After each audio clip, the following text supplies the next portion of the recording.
Marv, we sat in these same two seats a year ago, and we said the Patriots to the Super Bowl. We're a year later, and we're saying it again. The New England Patriots are to the Super Bowl. What's going on, everybody? This is the CLNS Media Network's Patriots Postgame Show. I'm your host, Mike Molyneaux, alongside my guy, Marvin Ezhan.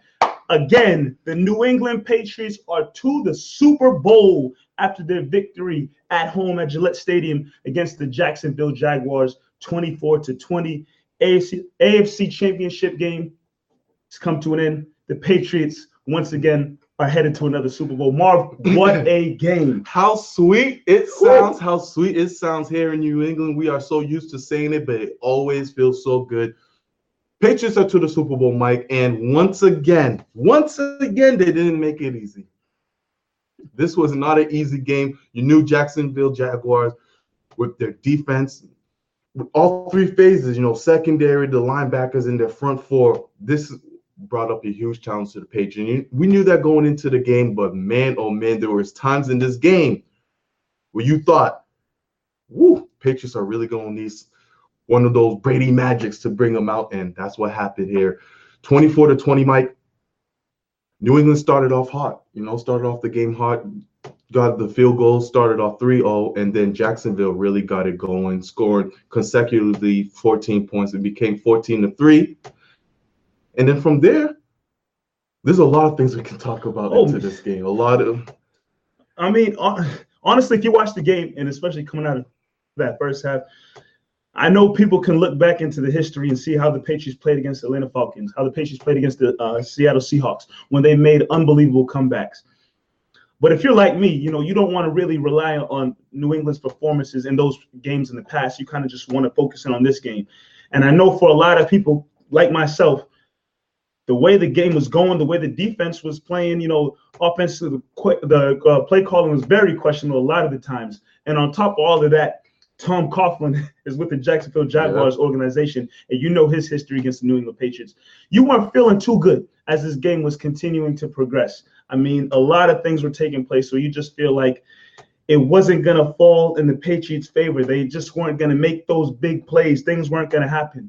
And then all of a sudden, playoff Dola. There's so much we can tackle with this game. Please send the comments our way. I see them already flowing in. Playoff Dola, the GOAT Tom Brady.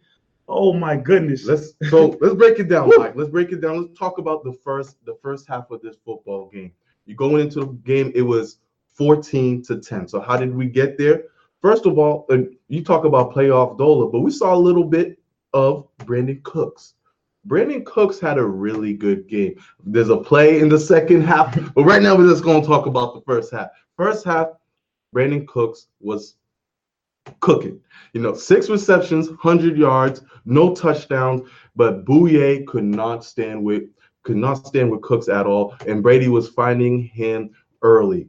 But you look at that, and so you already had that mismatch. Another mismatch during the game was Rob Gronkowski. Even though he had one catch, 3 targets with 21 yards, and then that big concussion play happened in the second quarter. Mike, how did that change the game for the Patriots? Obviously, from the fans' perspective, you see that the Patriots offense lose Gronkowski, and your heart just drops because you know how much of a factor he is, especially being Tom Brady's favorite target. Losing Gronkowski, people are probably looking at this game like, it's that much harder for the Patriots to get things going and have things clicking on all cylinders for them. So that play with Gronkowski, I was holding out hope that he was going to come back. He wasn't coming back from that. You saw the play, how he went down, how he wobbled to his feet. You just knew, you weren't seeing Gronkowski for the game. But Gronkowski goes out, other guys have to step up. And, Tom Brady is forced to, try to do his best to spread the ball around. You mentioned Cooks. We mentioned Amendola. James White, was, heavily involved in this game. And then you have one guy who made a huge play, who's kind of been, a non-factor all season, but he has one huge play. Philip Dorsett. Some of you guys will say, who? Philip Dorsett. I think it was a third down. It was on a third down play. Big third down play. The Patriots were in a lot of tough situations. Third down, in the first half of the game was an area the Patriots were having mega problems, and they weren't able to convert a lot on third down. But that one play with Philip Dorsett makes a huge reception to keep the drive alive. Again, when Rob Gronkowski goes down, a lot of other players have to step up. Philip Dorsett was one of them for sure. So a guy that everyone's been talking about in the comments so far is Amendola, Mike. Every year we say the same thing. The man is clutch. He's clutch. He's clutch. The second half, Amendola took over. There was one series where he had 3 catches for 44 yards and that big touchdown that pretty much put the game on ice. Amendola was incredible. 7 receptions, 84 yards, 2 touchdowns, and he's just rolling off of what he did last week. Mike, Edelman's not in the game obviously throughout this whole year. Gronk goes down. You had a feeling Amendola was going to be the guy to come up big. In third down situations, there was a play. It was 3rd and 18, Mike. 3rd and 18 during the game. You just had a feeling Amendola was going to be the guy to get the ball. 20 yards down, Brady finds him. And Brady, we haven't mentioned him much yet. We won't get to Brady. Don't worry. Brady was sharp during this game against another defense. It doesn't matter what defense you bring into Brady. It could be the Seattle Seahawks defense, Denver Broncos. He finds a way to dissect this defense, and Brady was razor sharp in this game. All the thumb talk goes away because the guy was crazy, and he found Amendola on some tight windows. Yeah, Brady was surgical in this game. They need to give Brady, a doctor in front of his name because he was surgical the way he was hitting targets down the field. I mean, this guy, the word you just used was the correct word to use, sharp. His balls, the accuracy was on point. Even the balls that he threw that, the wide receivers weren't able to come up with a catch. Those plays were still on point. Those deep balls where he tried to find guys in double coverage a couple of times, as crazy as you looked at it, why is Brady throwing in double coverage? A lot of those balls are catchable. If it's not double coverage, if it's one-on-one, and the wide receiver just makes a good leap to go up for it, Brady's putting a lot of those balls right on target. He was sharp all game long. And again, this is a 40-year-old quarterback, the guy who's supposedly supposed to be hitting some cliff and falling off. This is a guy who has a cut, stitches in his throwing hand. So many storylines going into this game for Tom Brady, but this guy just comes out and puts out yet another Tom Brady-esque performance. This guy is the GOAT. I mean, we talk about a year in and a year out, but it's getting to a point where if you look at the GOATs, the greatest to ever do it in different sports. People say Muhammad Ali is the greatest boxer. Michael Jordan is the greatest basketball player. Wayne Gretzky is the greatest hockey player. Babe Ruth might be the greatest baseball player. Tom Brady is the greatest football player, quarterback, whatever to play. If there's a room full of all those guys, you just have to think Tom Brady's sitting at the head of the table. It's getting to that point. This is going to be his 8th. It's getting to the point. 8th Super Bowl appearance. I mean, the guy's won 5. He's looking for number 6. Jordan's never lost, so you could put him in there as a guy who's never lost. But 8 Super Bowl appearances, that's, especially in the sport of NFL, that's amazing. But Mike, opposite of the Philip Brady was Blake Bortles. So now you knew going into this game, Mike, if Jacksonville had any chance, Bortles was going to have to play amazing. And for the most part, Bortles looked pretty good in this game. The Jaguars looked decent. Bortles ended off the game 23 for 36, 293 yards, and a touchdown. Fournette led the team in rushing with 24 carries and 76 yards. And Fournette, especially in the first quarter, going into the second quarter, was really pounding the ball into this Patriots interior defense, and Patriots had no answers for them at first. Not at all. Fournette, once he got going, he's a very powerful back. Not only is that, he's a little elusive too. He had a couple spins. I saw one play where he spinned right off of Patrick Chung to pick up some yards. This offense surprised me. Honestly, in all honesty, coming into this game, I thought, the Jacksonville Jaguars, Blake Bortles, I thought they would struggle offensively. Obviously, Fournette's a great running back, but I look at their quarterback, Blake Bortles, a stat that I continue to tell people, a stat that I tell you. Blake Bortles has thrown 13 touchdowns 13 interceptions in the regular season, and that was a career low for Blake Bortles. 13 interceptions, career low. So I figured, not only will the offense struggle for the Jacksonville Jaguars, but I expected to see one or maybe two picks from, a very talented, seasoned veteran New England Patriots defense who's been in this situation, been in these games before, and knows how to perform.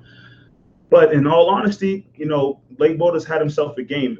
You were looking at this game, and also last week where the Jacksonville Jaguars faced the Pittsburgh Steelers, you're looking at two games where Blake Bortles played probably the best football of his career. The game he had against Steelers in Pittsburgh was amazing. And then the game he had today, even though it was in a losing effort, he had an amazing game against the Patriots.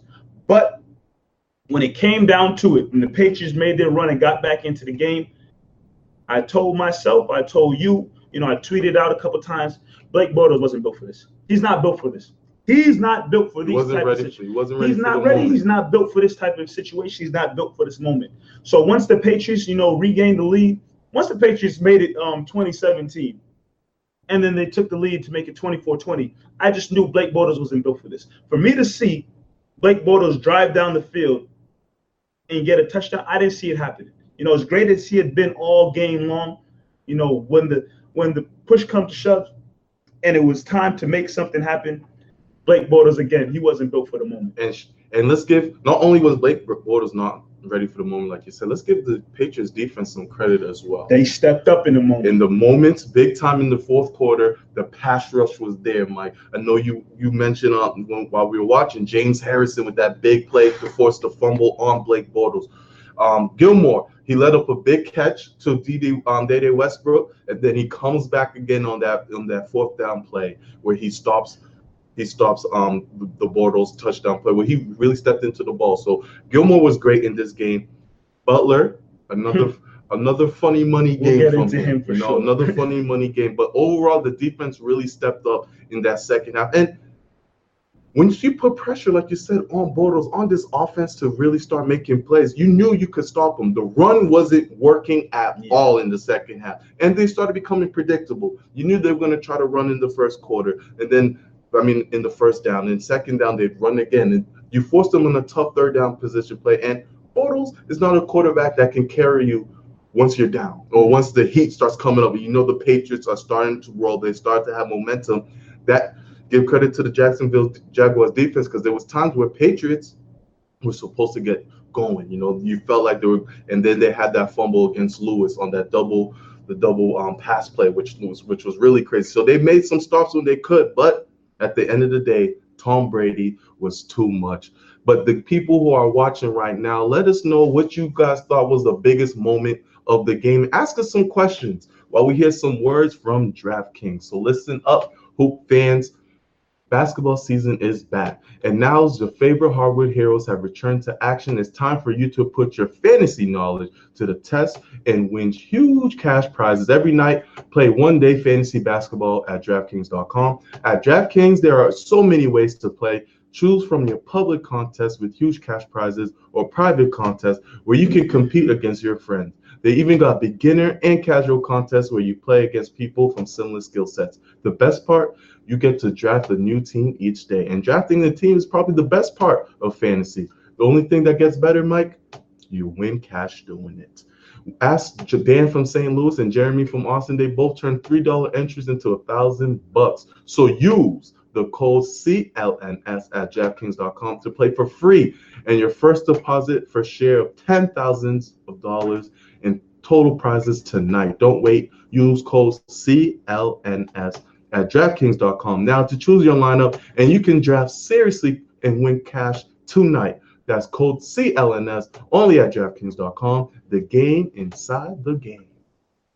Marv, as happy as Pats Nation is about this game, I don't want to be Debbie Downer, but I know there's something that was taking place early on in the game that had you, highly upset. You were questioning a lot of stuff. And that is the play calling that took place.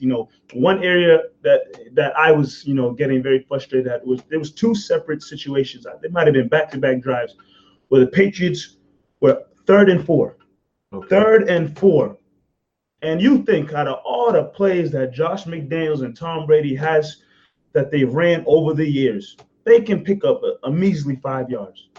And on back-to-back situations where they had the ball 3rd and 4, they weren't able to just pick up, 5 yards to get the first down. Now, honestly, all of this doesn't really matter now because Patriots won the game. Yeah. But questionable play calling like that can lead to losses. They got the win today, but obviously you're going to face a team in the Philadelphia Eagles or the Minnesota Vikings who are going to be, the best team coming out of the NFC at the end of the day.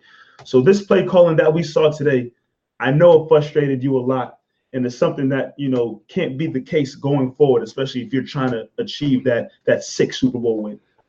So going into this game, Mike, I remember even telling you, I said this was going to be a Dion Lewis, Rex Burkhead game.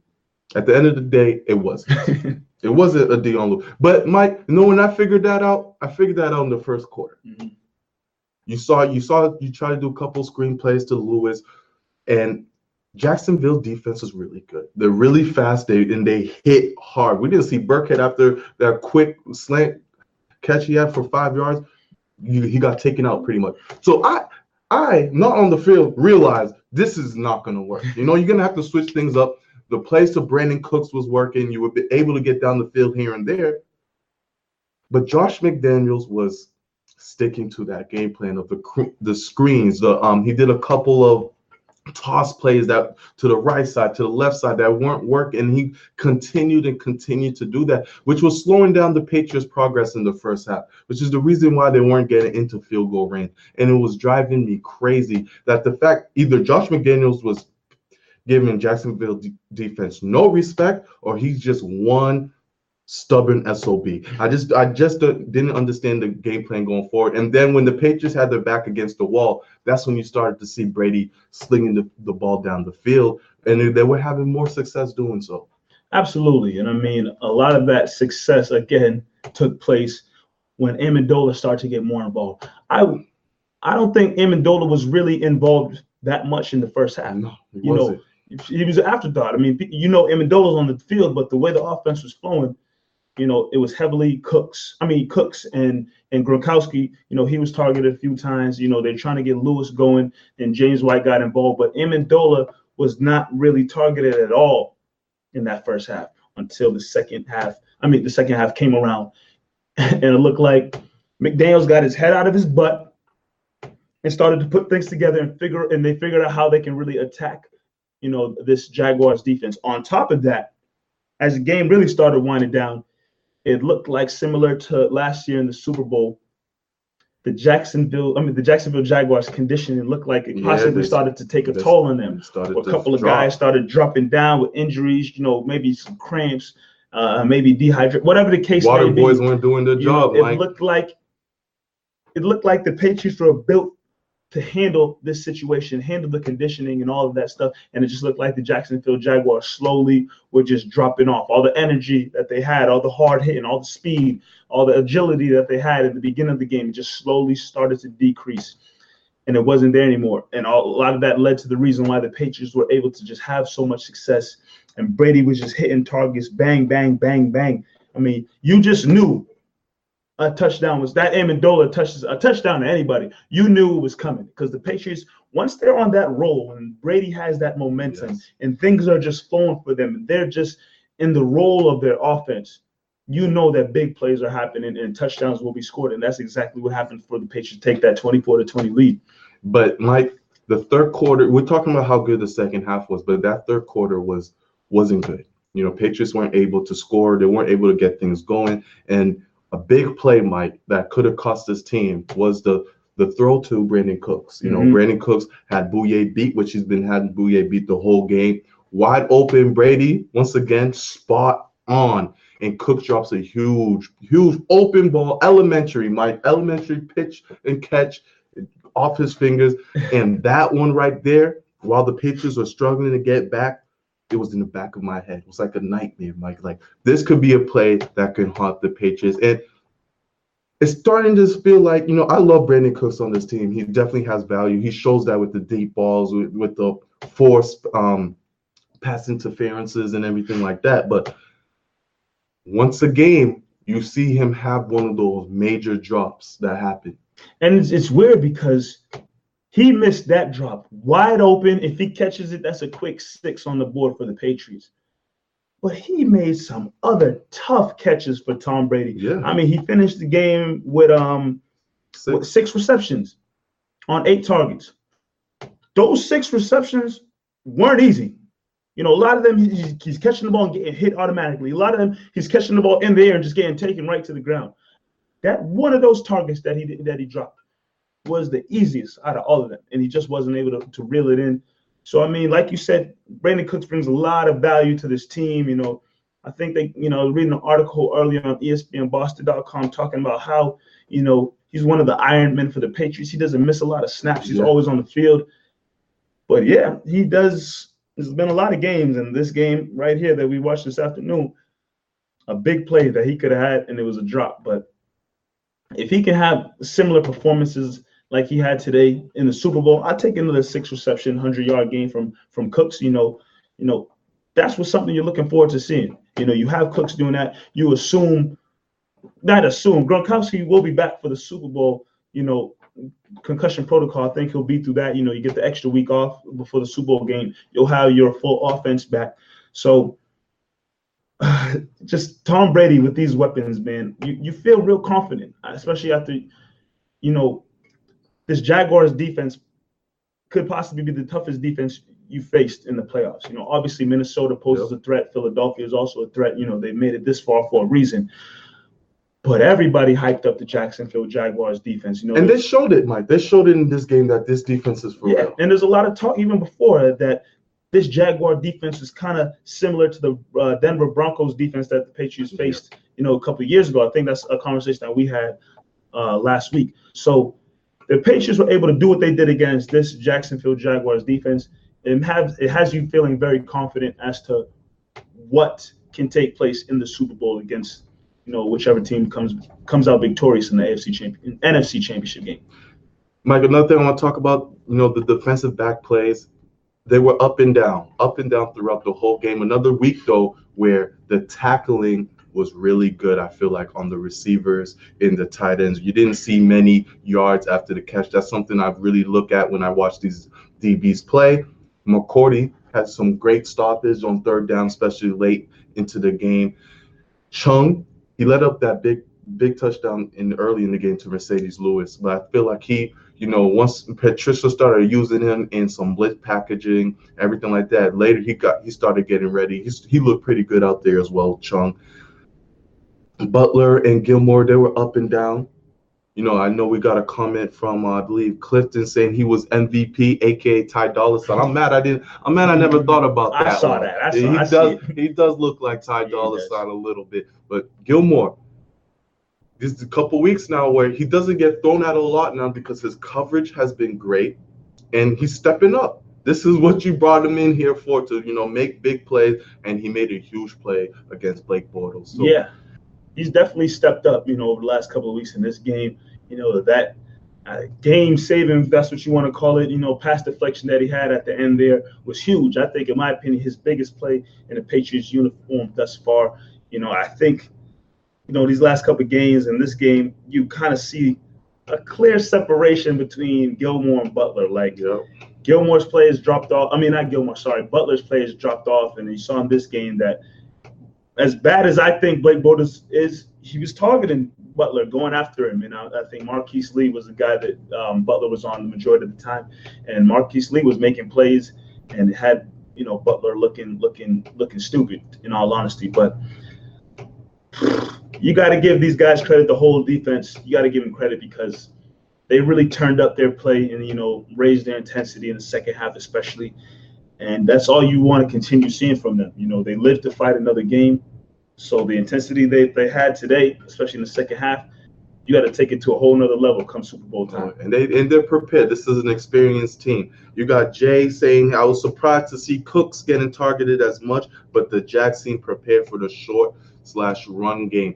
Yeah, I wasn't expecting this big of a game from Cooks, but once in the first quarter, you saw that Cooks was getting the better of Bouye. And Jaguars, to their credit, they saw it too, and they switched it up and started putting Ramsey on Cooks, and Brady wasn't throwing there much at that point until it was that deep ball with Ramsey. Would you call it, Mike? He gave him the Jeff Hardy chop. He gave some Jeff Hardy spinning neck breaker. he gave Cooks a Jeff Hardy spinning neck breaker, and that caused a pass interference. But once Ramsey was on him, Cooks wasn't getting the ball much, so they switched that up a little bit. But Bouye, a great cornerback, was the weak link into that in their defense, especially in deep balls. So Brady found them. The guy I want to talk to you about, Mike, because that I'm not too sold on yet, is Chris Hogan. 2 receptions, 20 yards. I know this was a tough defense, but since he's been back, I haven't seen the separation, the explosion that we're used to seeing Chris Hogan, who's having a breakout year in the beginning of the season. I mean, you look at Chris Hogan last year in the playoffs. This guy had 3 touchdowns against the Pittsburgh Steelers defense. Huge game from him. And then ever since he's been back from injury, you haven't seen much of Chris Hogan. I mean, I think a little bit is the fact that he is trying to bounce back from his injury, get back into game shape, whatever the case may be. But on top of that, as the year has gone on, and especially with him out for injury for an extended period of time, other guys have really been called upon to step up. Brandon Cooks has really been called upon to step up more and more week after week as he's gotten more comfortable in the offense. Amendola, playoff Dola, has stepped up and has become even more of a favorite target for Tom Brady. Gronkowski's still there, but I think since Chris Hogan was out for a little bit, he kind of dropped in the rankings in terms of who Tom Brady is looking at. I think, when Chris Hogan is involved, he's a great target, great weapon to have. But just with the amount of weapons, because you think of Dion Lewis is up there as well, James White is involved. When Burkhead's on the field, Burkhead is involved.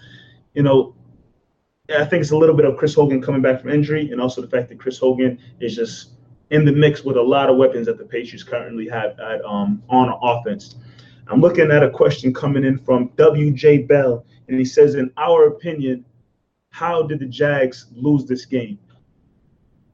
I think, one, I'm already going to say Blake Bortles, again, he wasn't built for the moment. Not only Blake Bortles, but just the whole Jaguars team in general. This is the biggest game that the Jacksonville Jaguars, the Jacksonville Jaguars have had since I think the last time they were in the playoffs was 2002. I'm not sure the correct year, but this is the biggest game that organization has had in a while. And for this moment that they have to step up in, obviously they came out hot. They came out with a lot of energy.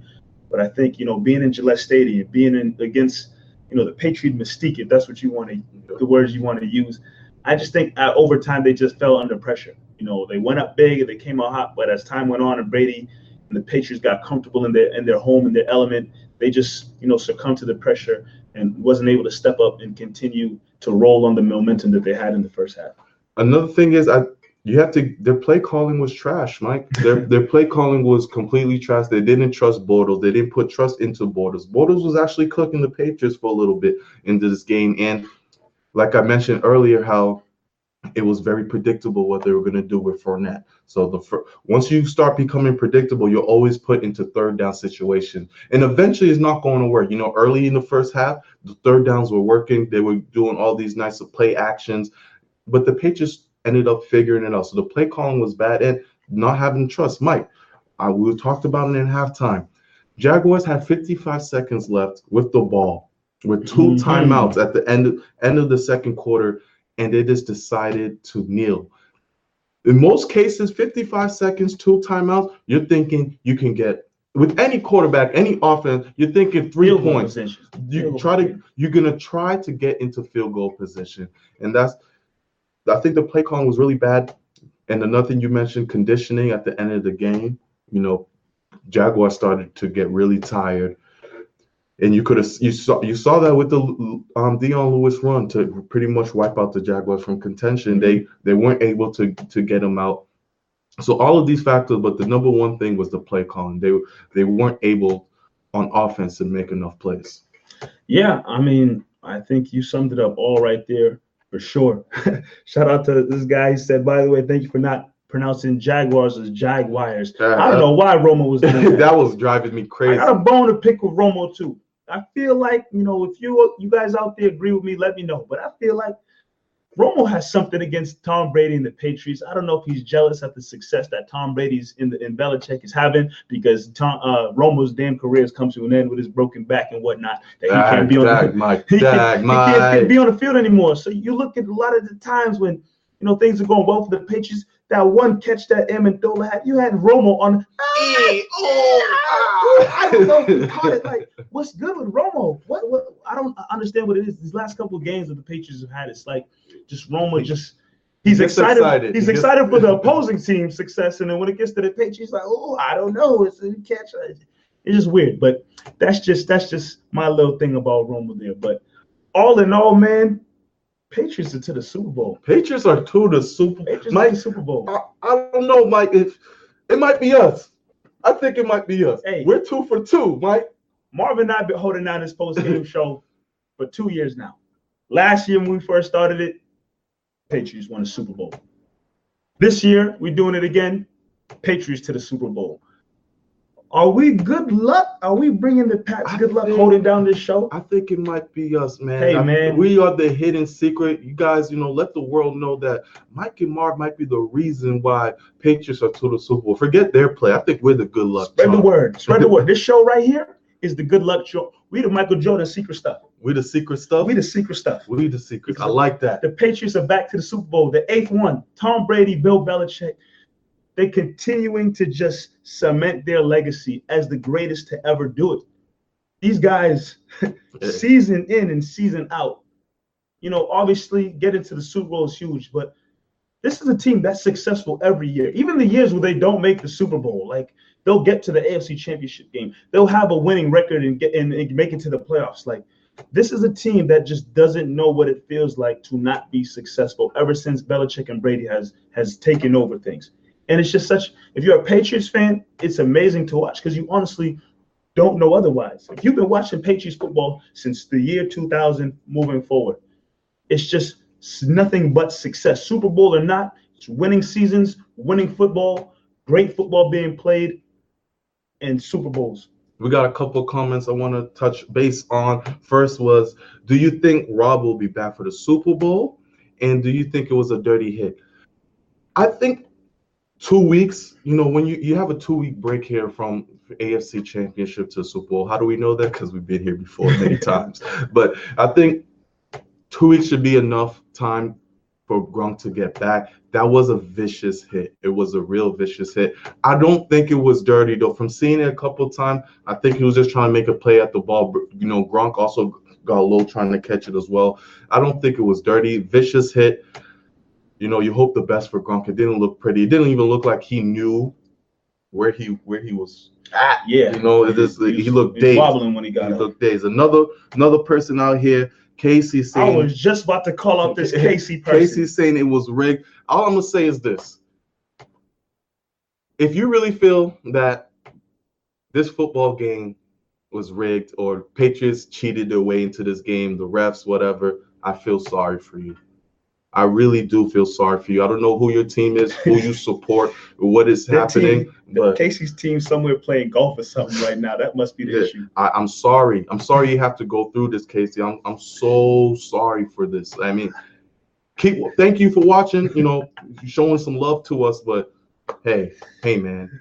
Sorry? You get the sorry of the game, Casey. I'm giving it to you. Oh, man. But you know what, Marv? I want to look ahead because now that the game is over, you can now look ahead to the Patriots in the Super Bowl. Now, here's a situation. I'm going to play out a scenario that could come up. All right. I like Patriots could be facing the Minnesota Vikings in Minnesota. A home game in the Super Bowl.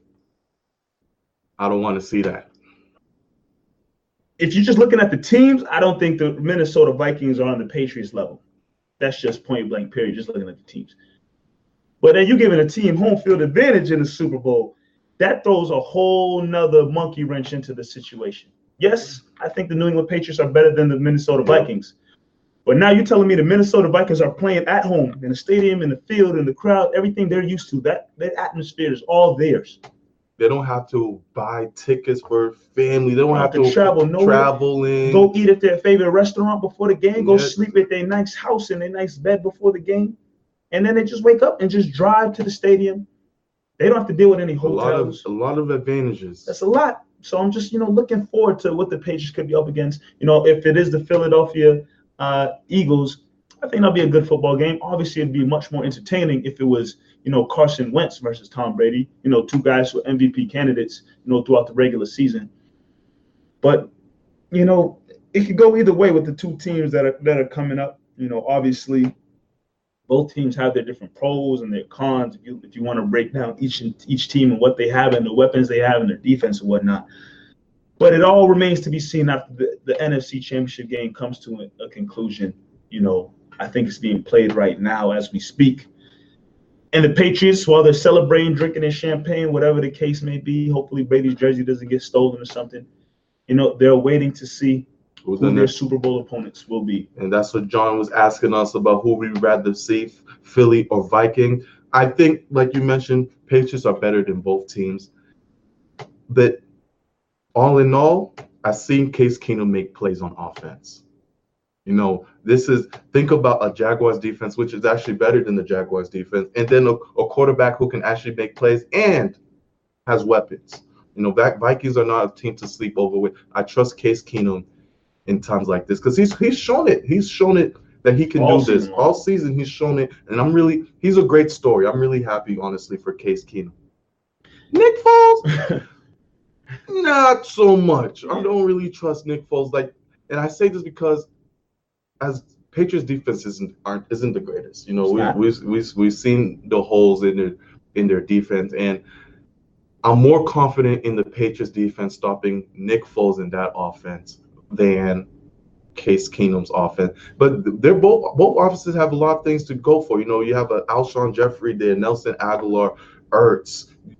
Both teams have weapons on both sides of the field. So it's going to be, unfortunately, probably another nail biter, Mike.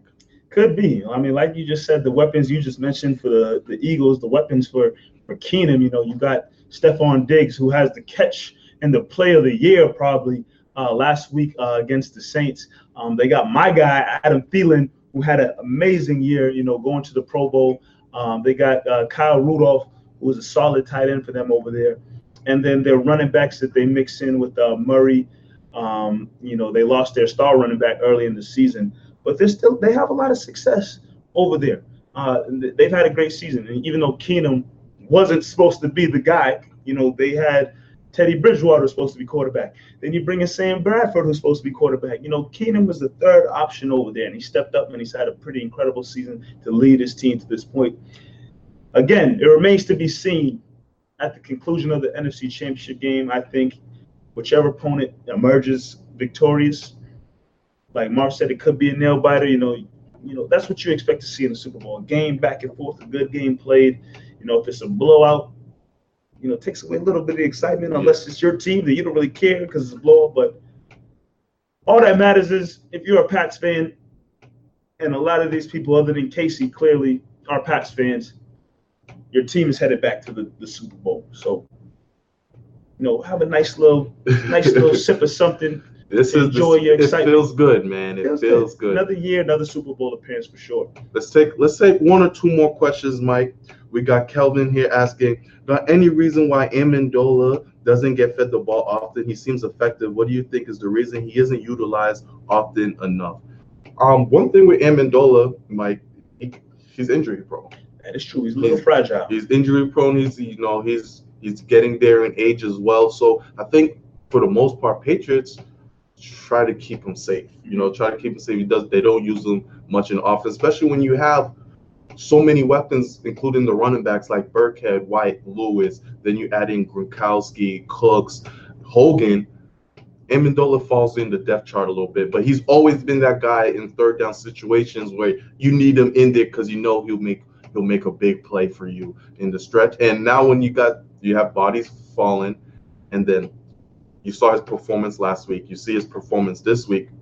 Amendola is a guy now that he's shown that he needs to be in the field for most of the majority of plays. And I'm gonna tie what I'm saying into what Clifton was asking us, who could possibly be the Super Bowl MVP for 52. Was this Super Bowl 52 so, now? yes. Super Bowl 52. If Amendola had a game like this week, I'll give Amendola the Super Bowl MVP. I agree 100%. If he can duplicate this performance, he would definitely be in the talks of Super Bowl MVP, right next to guys like Tom Brady, who also had an amazing game. I agree. Pretty much a lot. I think one thing the Patriots try to do with Amendola, because of his age and him being injury prone, he doesn't play a lot of snaps. They limit his snaps for a lot of the same reason that you brought up. But when he does get them snaps and he's on the field, he's very, very productive. And I think with the Super Bowl coming up and the fact that he's been performing so well, his snap count will be taken up to another notch, because this is the last game of the season. This is for everything coming up. This is for the Super Bowl championship. So expect to see more Amendola, moving forward, especially if you have, Hogan, not really, playing to his full potential. Whatever the case may be, Amendola will be on the field more, and hopefully he can produce like he did today. Definitely, Mike, but take it away. Looking at the time. Oh, yeah. You know what time it is. Championship edition. Championship edition. Stars and sorries of the game. I think I saw a couple trickled in through the comments, but send them our way. Let us know who you think a star is of the game. Let us know who you think a sorry is of the game. Let's start with the stars. Marv, my goodness, I know the list can go on for the New England Patriots. I'm going to start it off, keep it very simple. Okay. Give it to the GOAT, Tom Brady. Definitely. Excellent game. Like I said earlier in the show, this guy was surgical out there, the way he was, passing the ball, the accuracy, the power. He got sacked 3 times, but even the big hits that he took, he got popped a couple times. But he was able to bounce right back up and continue to make plays happen. Finished 26 of 38 for 290 yards, 2 touchdown passes. Solid game from your starting quarterback. Tom Brady gets a star of the game. Of course, Brady gets a star of the game, the GOAT. Once they were in, it was 20-17. You kind of knew what was about to happen. You knew that Brady was going to turn it up for you, and so he deserves it. A couple guys I want to give this star to. Obviously, we mentioned Amendola. We're not going to get into big details. Seven receptions, 84 yards, 2 big TDs. 2 guys in defensive end I want to give a star to that we didn't talk about. Kyle Van Noy. He's back into the defense, man. Led the team in tackles with 9. Mike had a sack, had a tackle for loss. Kyle Van Noy, I'm not a big fan of him. He's not the greatest athlete, but he makes plays when it counts, and he's always in the middle of things. So Calvin Noy definitely, I think, deserves a star of the game. Another guy I want to give a star to is Trey Flowers. He's really making a name for himself on this defense. He didn't get a sack, but he was always around Bortles, forcing Bortles to make some, crazy throws here and there. So Trey Flowers, 9 tackles, I believe he had as well, tackle for a loss. Big game for Flowers, Van Noy, Brady, Amendola. The list can go on, Mike. I'm going to give a star to my guy, James Harrison. Ooh. Because that one play that he had there in the 4th quarter where he got a hit, and I think he forced a fumble, caused Bortles to fumble. The Jacksonville Jaguars were able to recover, but it was able to push them back a couple yards, take them out of field goal range, and make it that much more difficult for them to do anything. I got to give James Harrison a star, because this is a guy who's up there in age. He doesn't play a lot of snaps, but when he does get on the field, I think it's been realized by now that you can feel his impact. And yes, he finished with 3 tackles in the game. I think he had that forced fumble as well. So James Harrison, way to integrate yourself with the new team and then make plays happen when you step onto the field. I got to give James Harrison a star of the game. I see stars here. Clifton got him James Harrison as well. He also put in Ty Dolla $ign as a star of the game. John mentioned Amendola as a star. So you guys pretty much agree with us. So Mike, when there's the good, there's the bad. And when you're bad on this show, we tell you, Casey, sorry. This guy Casey, well, keep talking. We're gonna talk right back. So one comment I'm seeing here again from our guy Clifton. Sorry of the game. I think this one's huge. Jalen Ramsey. Oh, what was I saying, Mike? At the end of the game, there, going to the Super Bowl, and we're gonna win that, baby. We're going to win that B. That's all he was saying after they got this victory over the Super Bowl. He said pretty much in that comment, they're going to roll over the Patriots and make their way to the Super Bowl and get the victory. Sorry, young buck. Not only are you not going to the Super Bowl, but you're not even victorious over the New England Patriots. So all that, hippity-hoppity, yelling and screaming, we going to the Super Bowl and we winning that expletive. Jalen Ramsey. Oh, this going to feel. From Marv and myself, and from a lot of Pats Nation, we got to tell you, sorry. Don't write checks that your mouth and your hands and your play can't cash. Book it. Sorry. Book it. I don't have anything else. I don't have anything else to add to that. Jags came in, they fought well. They impressed me. Even Bortles played pretty nice, Mike. Bortles did his thing. But someone I got to give a sorry to, because he's been giving us sorries in 2007. He gave us a sorry 2010. But now it's our turn. Tom Coughlin. Woo! That might be even sweeter than the Jalen Ramsey one. Tom freaking Coughlin. You thought you sneaked out, went to AFC, thought we wouldn't notice. You came in, you formed a nice little mini New York Giants team with a fake Eli Manning. But let me tell you something. Patriots figured you out. You got the Jalen Ramseys, you got the Campbells, all of this, that. But guess what? 24-20, and guess where we're going? We're going to the Super Bowl, and we're going to win that. So Tom Coughlin, on this show, we're going to give you a big fat old sorry. Got you this time, Coughlin. They got you this time. That feels good, That man. felt good. That feels good. Because I tell you, 2007, you had me. Hey, man. it still has me. 2007 still has me. But it's good to get one over Tom Coughlin if you're a Patriots fan for sure. But yeah, man, with all that being said, Marv, as we wrap it up here, appreciate all the comments coming in. Love it. From the Patriots fans, from the haters out there who want to continue to talk and say the game is rigged and all of this. Whatever, but there was a comment here. Kraft has a job for both you guys. At CLNS _Marv, at CLNS _MikeNice. Let Kraft know we out here. Let them know if they got a job for us. We'll take it. Hey, Patriots need some guys to be on the mic at the games and whatnot, get the crowd hype. We can do it. We right here for it. So hey, we've been holding it down 2 years, 3 years running. Yeah. See, it's been even more with that, with the amount of work that Marv and I have put in over the years. But yeah, again, as we hold down this post-game show, the Patriots are headed back to the Super Bowl, and they look to win number 6. Number 6, man. 2 weeks. 2 weeks of great media, great football talk. Big question mark is Rob Gronkowski, obviously. So, stay in touch, everyone. Like I said, our Twitter handle, CLNS _Marv, CLNS _MikeNice. Let's get ready for a great Super Bowl. We will be here as soon as the Super Bowl hit 000. And man, let's celebrate together, hopefully.